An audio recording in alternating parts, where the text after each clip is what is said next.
Buenas tardes, mi nombre es Saúl López Orozco, soy estudiante de la UNADEM, Universidad Autónoma a Distancia de México.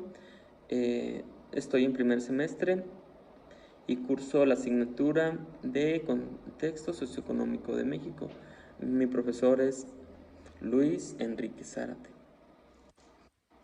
Se me piden que hable sobre los temas que vimos en esas unidades y lo que más se me da es hablar de la Revolución Mexicana.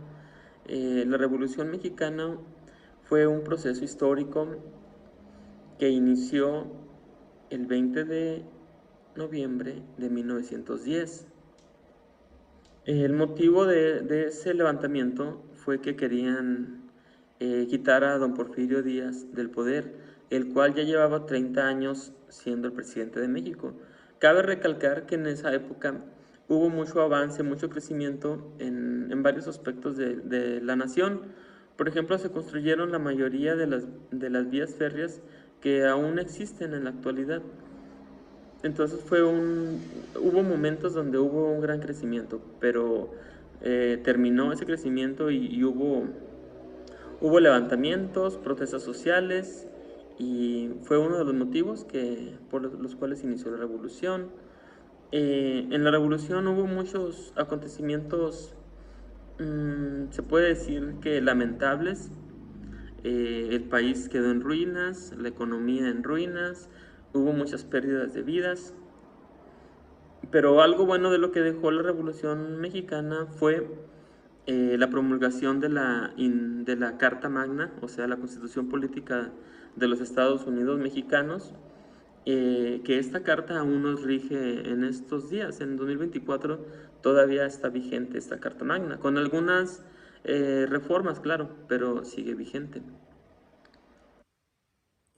Algo que se me quedó muy grabado fue que el señor Francisco I. Madero eh, tenía su, tenía su dicho de sufragio efectivo, no reelección, lo cual significaba que tenía que haber elecciones para poder elegir a un presidente y que no se pudieran reelegir. Hasta el momento todavía se cumple esta regla, no hay reelección en México. Bueno, a nivel presidente de México, ejecutivo no. Últimamente sí en los municipios ya se pueden reelegir, creo que 2 veces. Pero son cosas que ahora en nuestros días están vigentes todavía cuando iniciaron en la Revolución Mexicana. Una vez terminada la Revolución Mexicana, pues hubo varios problemas, varias crisis.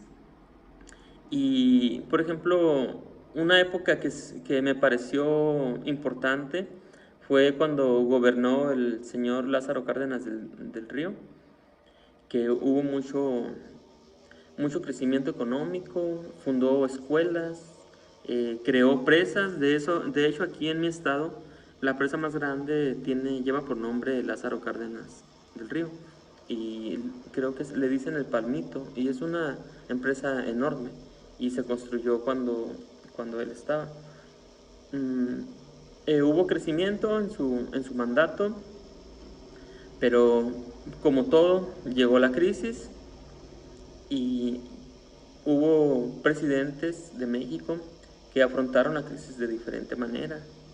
Por ejemplo, el señor López Portillo le apostó al petróleo, a que con el petróleo íbamos a tener un crecimiento, pero no contaba con que hubo una crisis energética mundial y el petróleo cayó de precio, bajó y no se pudo conseguir el objetivo. Eh, Después viene nuestro presidente Carlos Salinas de Gortari, que abre un mundo de posibilidades, pues firma el Tratado de Libre Comercio en el 94. Se considera el padre del neoliberalismo en México.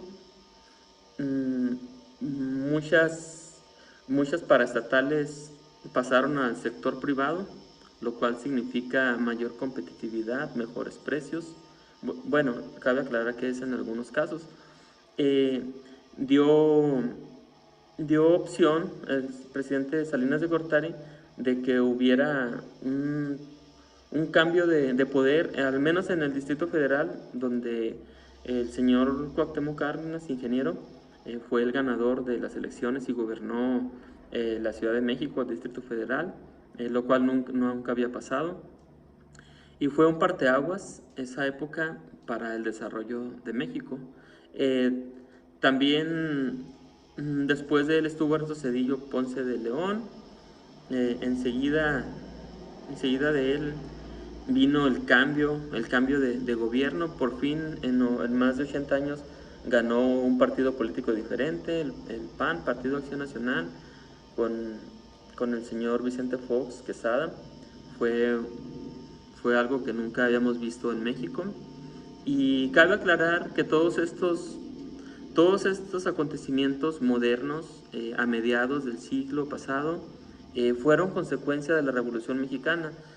Por eso es uno de los temas que más me gustan, más me apasionan, porque la mayoría de las cosas que estamos viviendo ahorita como sociedad, como país, tanto buenas como malas, preceden de la Revolución Mexicana, que fue un momento difícil para el país, fue un momento duro por las muertes, pérdidas humanas, eh, pero ahora que estamos aquí en este tiempo, vemos cómo la lucha armada de aquellos años, tuvo consecuencias buenas para que pudiéramos vivir como hoy vivimos. Esto sería todo. Un saludo, profesor, y, y gracias por todo. Hasta luego.